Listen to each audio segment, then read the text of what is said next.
Bonjour, soyez le bienvenu sur la chaîne Sagesse Millénaire. C'est une joie de vous avoir ici, car le thème d'aujourd'hui est tout simplement transformateur, l'un de ceux qui touchent le plus profond de notre âme et révèle un chemin vers une plus grande intimité avec Dieu, le jeûne selon la Bible. Tout au long des Écritures et de l'histoire chrétienne, le jeûne a été un secret spirituel puissant entre les mains des serviteurs de Dieu. Des hommes et des femmes qui ont déplacé les cieux et changé des destinées, non seulement par la foi, mais aussi par la prière et le jeûne.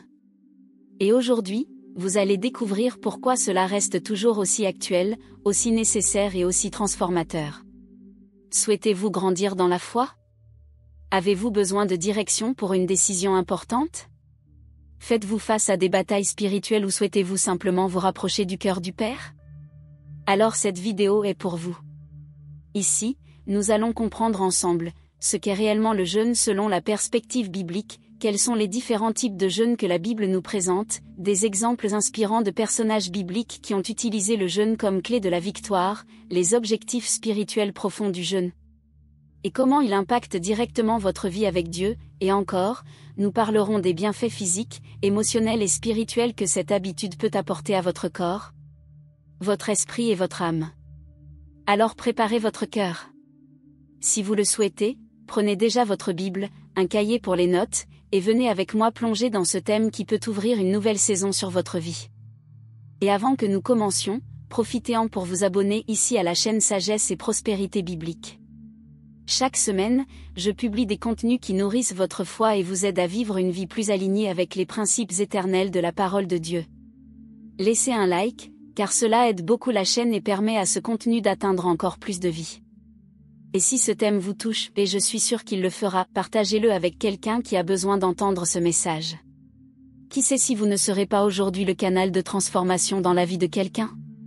Maintenant oui, découvrons ensemble les secrets du jeûne dans la Bible et comment il peut transformer votre parcours spirituel. Avant toute chose, il est essentiel de dissiper certains mythes sur le jeûne. Le jeûne n'est pas un régime, ce n'est pas une punition pour le corps, et encore moins un marchandage avec Dieu, comme si en jeûnant, nous essayions de acheter une faveur divine ou de forcer une réponse du ciel. Rien de tout cela n'a de fondement dans la parole. Dans la perspective biblique, le jeûne est une discipline spirituelle profonde, une pratique sacrée d'abstention volontaire, généralement de nourriture, et dans certains cas aussi d'eau, de plaisir ou de distraction, dans le but principal de chercher Dieu avec plus d'intensité et de priorité. C'est un acte délibéré de humiliation devant Dieu, reconnaissant sa propre limitation et misère sans la grâce divine, consécration totale, en réservant un temps exclusivement pour Dieu, repentance sincère, permettant au Saint-Esprit de nous confronter, de nous purifier et de nous transformer. Dépendance totale du Seigneur, reconnaissant que l'homme ne vivra pas seulement de pain, mais de toute parole qui sort de la bouche de Dieu, Matthieu 4, 4. Le jeûne est un dépouillement. Un dépouillement du corps, de l'âme, de l'esprit, des distractions, des autosuffisances. C'est comme si nous disions, Seigneur, je mets de côté toutes mes volontés pour chercher ta volonté. Je renonce à ce qui est naturel pour me connecter au surnaturel. C'est le corps qui se tait pour que l'esprit s'exprime plus fort. Lorsque nous jeûnons de manière correcte, avec un cœur aligné, le jeûne devient une façon concrète de dire à Dieu: Tu es plus important pour moi que la nourriture, que le confort, que tout plaisir terrestre. Dans le psaume 35, 13, David déclare: Quand ils étaient malades, je revêtais un sac, je m'humiliais par le jeûne, et je priais, la tête penchée sur la poitrine. Ici, nous voyons le jeûne comme une expression d'empathie, d'intercession et d'humiliation profonde devant le Seigneur. Le prophète Joël, au chapitre 2, verset 12, transmet l'appel de Dieu à son peuple. Maintenant encore, dit l'Éternel, revenez à moi de tout votre cœur, avec des jeûnes, avec des pleurs et des lamentations. Ce texte nous montre que le jeûne est lié à la conversion du cœur. Il ne s'agit pas seulement de s'abstenir de nourriture, il s'agit de tourner son cœur vers Dieu avec intensité, sincérité et brisement. Dans Ésaïe 58, Dieu critique le jeûne mécanique, vide de sens, et révèle quel est le vrai jeûne qui lui plaît. Voici le jeûne auquel je prends plaisir, détache les chaînes de la méchanceté, dénoue les liens de la servitude, renvoie libres les opprimés, et que l'on rompe toute espèce de joug. Ésaïe 58, 6. Dieu dit: Je ne veux pas d'un rituel sans but. Je veux une transformation, la justice, la miséricorde et un cœur soumis. Le jeûne biblique est un instrument de transformation intérieure. C'est un acte de renoncement personnel, un temps mis à part pour se connecter profondément avec Dieu, pour écouter sa voix, pour nous repentir de nos mauvais chemins et pour être renouvelés par le Saint-Esprit.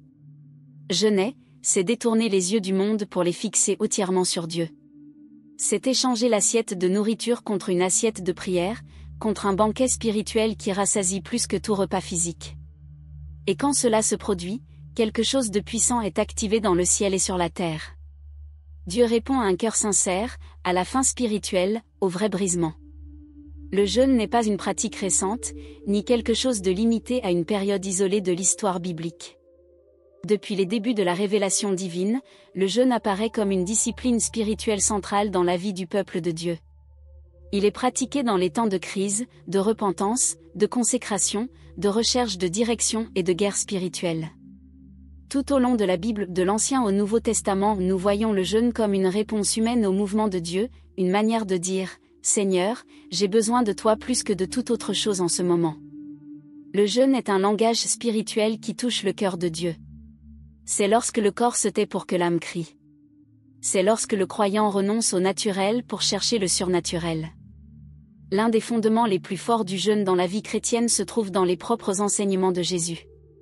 Lorsque vous jeûnez, ne prenez pas un air sombre comme les hypocrites, car ils se rendent le visage tout triste pour montrer aux hommes qu'ils jeûnent. En vérité, je vous le dis, ils ont déjà leur récompense.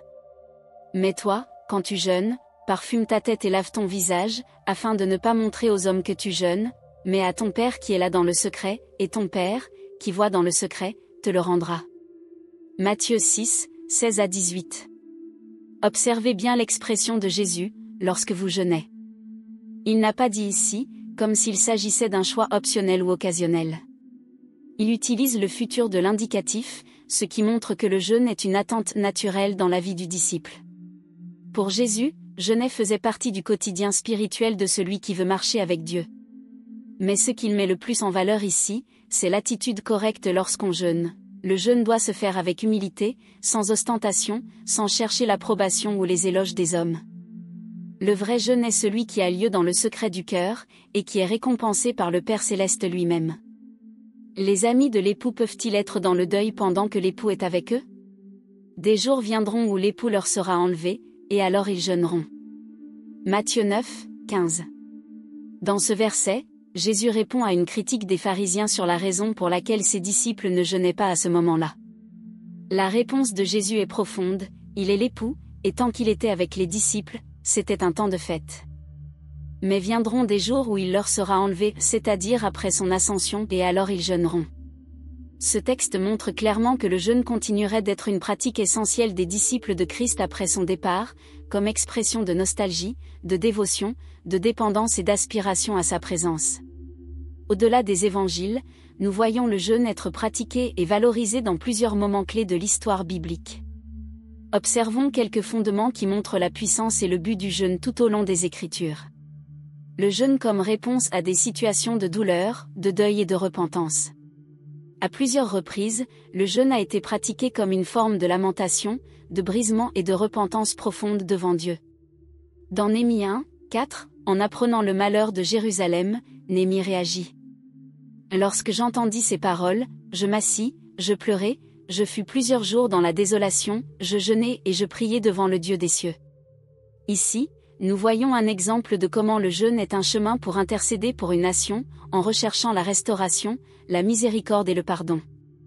Dans Actes 13, 2 à 3, pendant un temps de prière et de jeûne, le Saint-Esprit parle clairement à l'église d'Antioche. Pendant qu'ils rendaient un culte au Seigneur et qu'ils jeûnaient, le Saint-Esprit dit, « Mettez-moi à part Barnabas et Saul pour l'œuvre à laquelle je les ai appelés. » Alors, après avoir jeûné et prié, ils leur imposèrent les mains et les laissèrent partir. Ce moment marque le début de l'œuvre missionnaire de Paul. Le jeûne a préparé l'environnement spirituel pour que le Saint-Esprit se manifeste clairement. Cela nous enseigne que les moments de décision et d'envoi doivent être précédés par la prière et le jeûne. Dans Daniel 10, le prophète entre dans un jeûne partiel pendant 21 jours, cherchant à discerner des visions célestes. À la fin du jeûne, un ange apparaît et dit : « Depuis le premier jour où tu as appliqué ton cœur à comprendre et à t'humilier devant ton Dieu, tes paroles ont été entendues, et c'est à cause de tes paroles que je suis venu. Daniel 10, 12. Cela montre que le jeûne crée une atmosphère spirituelle pour la compréhension et pour l'intervention angélique. Pendant qu'il jeûnait, Daniel eut des visions profondes et reçut des révélations prophétiques sur l'avenir d'Israël et des royaumes du monde. Ces textes bibliques ne laissent aucun doute, le jeûne n'est pas une pratique optionnelle ou dépassée. C'est un principe spirituel puissant, vivant et actuel. Jeûner, c'est aligner son cœur avec les cieux. C'est renoncer au contrôle humain pour se soumettre complètement à la direction de Dieu. C'est un acte de foi, d'humilité et d'abandon. Sur la base de ces passages, nous comprenons que le jeûne, est attendu par Jésus, est accompagné par la prière, prépare le chrétien pour les décisions, les ministères et les confrontations, rapproche le cœur de Dieu, et active le monde spirituel. Maintenant que nous avons compris ce qu'est le jeûne et quels sont ses fondements bibliques, approfondissons la compréhension des types de jeûne que la Bible nous présente. Cette connaissance est essentielle pour que chacun pratique le jeûne avec discernement, révérence et un but spirituel clair.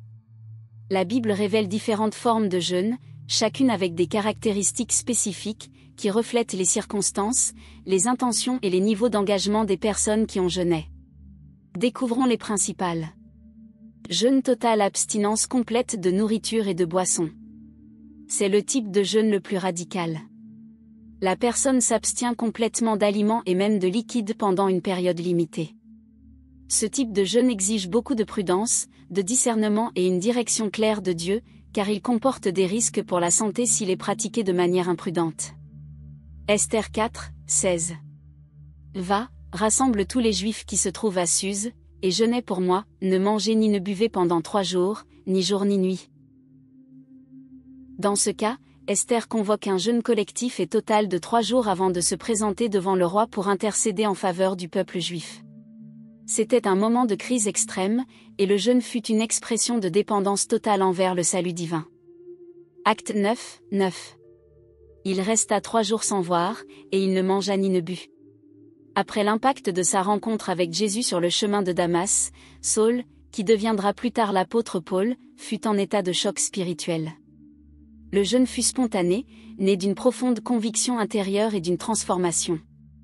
Ce type de jeûne ne doit être fait que pour une courte durée, généralement jusqu'à 3 jours, et sous la direction du Saint-Esprit. Il n'est pas recommandé aux personnes en mauvaise santé ou prenant des médicaments de manière continue.